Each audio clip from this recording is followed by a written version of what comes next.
दोस्तों आज की इस वीडियो के अंदर मैं आपको बताऊंगा कि फ्लिपकार्ट के सेलर पैनल पर अगर आपको अपने किसी ऑर्डर का रिटर्न चार्जेस और उसकी सेटलमेंट वैल्यू जो होती है वो आपको चेक करना होता है तो उसका क्या प्रोसेस है और उसको जो सेटलमेंट वैल्यू होती है उसके साथ ही उसके जो रिटर्न चार्जेस हैं वो रिटर्न चार्जेस अगर आपको चेक करना होता है कि कोरियर चार्ज कितना लगता है जब कोरियर रिटर्न आता है जब और उसके साथ ही अगर कस्टमर रिटर्न आता है तो उस केस में आपके जो प्रोडक्ट होते हैं उसकी क्या आपके रिटर्न चार्जेस लग रहे हैं।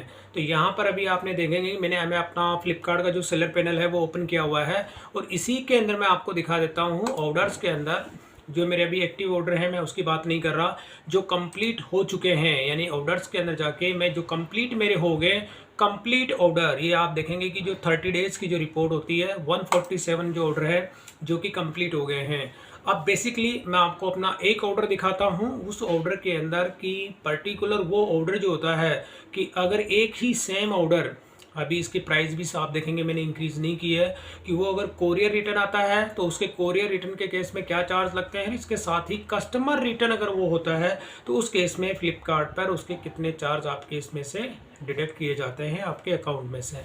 तो यहाँ पर आप देखेंगे ये है ऑर्डर आईडी, आप देखेंगे तो ऑर्डर आईडी को मैं यहाँ से कॉपी कर लेता हूँ।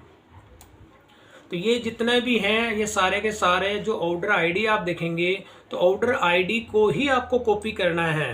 जब आप ऑर्डर आईडी कॉपी करेंगे, कॉपी मैंने किया और इसी के अंदर एक नया टैब ओपन कर रहा हूं मैं, यहाँ पे फ्लिपकार्ट का ही एक नया टैब ओपन कर लेता हूं और इसके अंदर होता है पेमेंट्स के अंदर आप देखेंगे सर्च ऑर्डर सेटलमेंट, यानी कि सर्च ऑर्डर सेटलमेंट। ये एक इसमें फीचर्स होता है फ्लिपकार्ट के अंदर पेमेंट के अंदर सर्च ऑर्डर सेटलमेंट्स। तो जैसे आप इस पर क्लिक करेंगे और क्लिक करने के साथ ही जो आपको यहाँ पे वो ऑर्डर आपको जो कॉपी किया था वो आपको यहाँ पे पेस्ट करना है और आपको कर देना है सर्च। तो अब आप देखेंगे कि ये जो ऑर्डर था कस्टमर को सक्सेसफुली डिलीवर्ड हो गया। यहाँ पे आप देखेंगे कि कोई रिटर्न चार्जेस नहीं है, सेल एंड रिटर्न आप देखेंगे तो टोटल इसके अंदर जो सेटलमेंट वैल्यू आप देखेंगे यहाँ पे जब इसको थोड़ा सा इधर स्क्रॉल करेंगे तो जो सेटलमेंट अमाउंट आ रहा है 374.54 रुपये। तो ये हो गया, ये तो इसका सेटलमेंट वैल्यू है। अब सेटलमेंट वैल्यू के साथ ही अगर आप सेल प्राइस आप देखेंगे तो इसकी सेल प्राइस मैं आपको दिखा देता हूँ 699 रुपये। तो 699 रुपये इसकी सेल प्राइस है। सेल प्राइस को अगर मैं दिखा देता हूँ, ये अभी लिस्टिंग फ्लिपकार्ट पे लाइव है। तो ये वो प्रोडक्ट है जिसकी मैं अभी बात कर रहा था आपको कि यहाँ पे देखिए 699 यानी 700 रुपये का ये प्रोडक्ट मैं फ्लिपकार्ट पे सेल कर रहा हूँ। और सेल करने पर जब 700 रुपये का ये सेल हो रहा है तो सेल होने पर जब कस्टमर को ये डिलीवर्ड हो जाता है तो उस केस में मेरे अकाउंट के अंदर सेटल अमाउंट होता है 374.54 रुपये। तो अब यहाँ पर आप देखेंगे कि फ्लिपकार्ट ने इसमें कितना चार्ज लिया, तो वो सारे के सारे जो रेड कलर में आप देखेंगे यहाँ पे तो 264.60 रुपये का इसमें जो टैक्स लगता है। तो अप्रॉक्स इसमें जितना मैं इसमें जो प्रॉफिट हो रहा है यानी 264 रुपये इसमें उसके फ्लिपकार्ट की अपनी मार्केटिंग जो फीस होती है वो इसमें लगती है और टैक्स आप देखेंगे तो 60 रुपये का इसमें टैक्स लग रहा है। तो ये तो हो गया कि जो सक्सेसफुली कस्टमर को ये डिलीवर्ड हो जाता है उस केस में। अब मान के चलो कि ये प्रोडक्ट रिटर्न आ जाता है।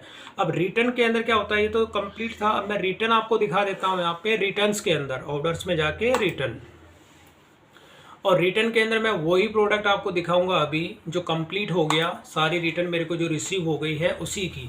तो अब आप देखेंगे ये रिटर्न है, इसमें कोरियर टाइप आप देखेंगे कोरियर रिटर्न है, प्रोडक्ट वही है, सेम प्रोडक्ट आपको ये दिखा देता हूँ। यही वो प्रोडक्ट है जो मैंने आपको दिखाया था। अब इसी में से जो ऑर्डर आईडी है वो मैं कॉपी कर लेता हूँ। तो ये इसका ऑर्डर आईडी है, ये आपको कॉपी करना है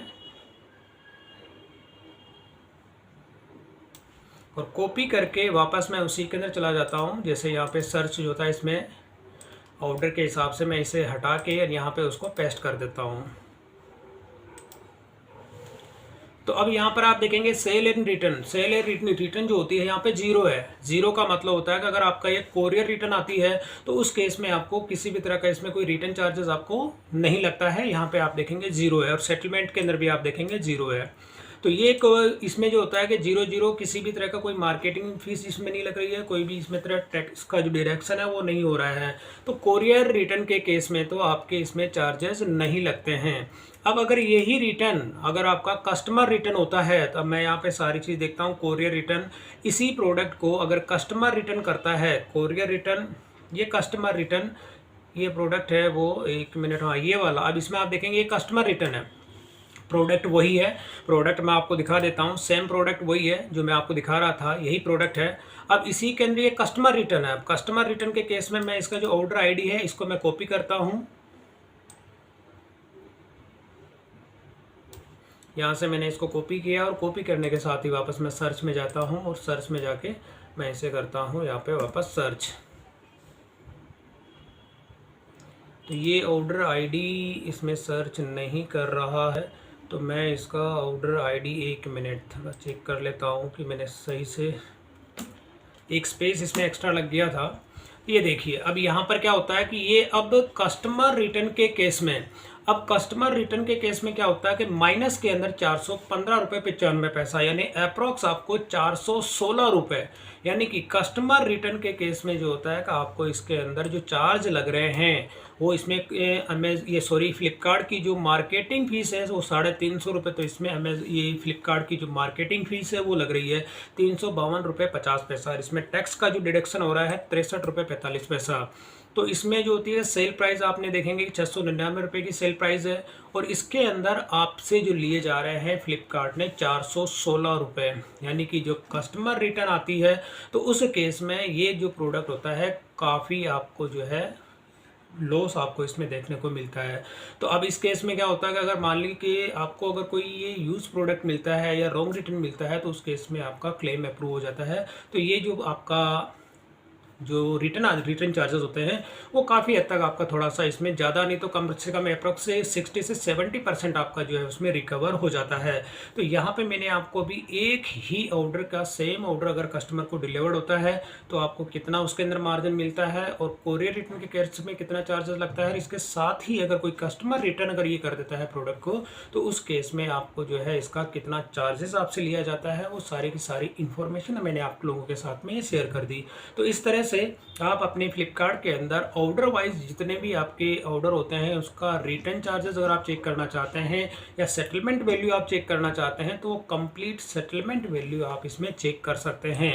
और जब इसके अंदर आप यहाँ पे क्लिक करते हैं जो भी आपका अमाउंट होता है तो उसके अंदर और भी आपको इसमें डिटेल देखने को मिलती है। व्यू सेटलमेंट हिस्ट्री, इसके अंदर टोटल आपको हिस्ट्री कंप्लीट देखने को मिलती है कि फ्लिपकार्ट से कितना चार्जेस आपको इसमें लिया जा रहा है और कितना इसमें आपको डिडक्शन किया जा रहा है। तो बेसिकली दोस्तों ये आपको फ्लिपकार्ट के अंदर अपना प्रॉफिट एंड लॉस जो होता है, अगर आप अपने किसी भी ऑर्डर के हिसाब से प्रॉफिट एंड लॉस जो कैलकुलेट करते हैं तो उस केस में ये जो आपका जो फीचर्स है इस फीचर्स को काफ़ी यूज़फुल होता है और इसी से आपको पता लग जाता है कि आपके ऑर्डर्स जो होते हैं फ्लिपकार्ट पे कि आपको प्रॉफिट हो रहा है या लॉस हो रहा है। तो बेसिकली आपको ऑर्डर वाइज जो होती है ये आप रिटर्न चार्जेस और इसके जो डिलीवरी चार्जेस जो होते हैं और इसके साथ ही जो सेटलमेंट अमाउंट होता है उसको आप फ्लिपकार्ट पे चेक कर सकते हैं ईजी वे में। तो दोस्तों ये सिंपल सी पेमेंट से रिलेटेड जो कुछ गाइडलाइन थी फ्लिपकार्ट की। तो दोस्तों वीडियो पसंद आई तो इसे लाइक और शेयर जरूर करें और मेरे चैनल को सब्सक्राइब करना ना भूलें।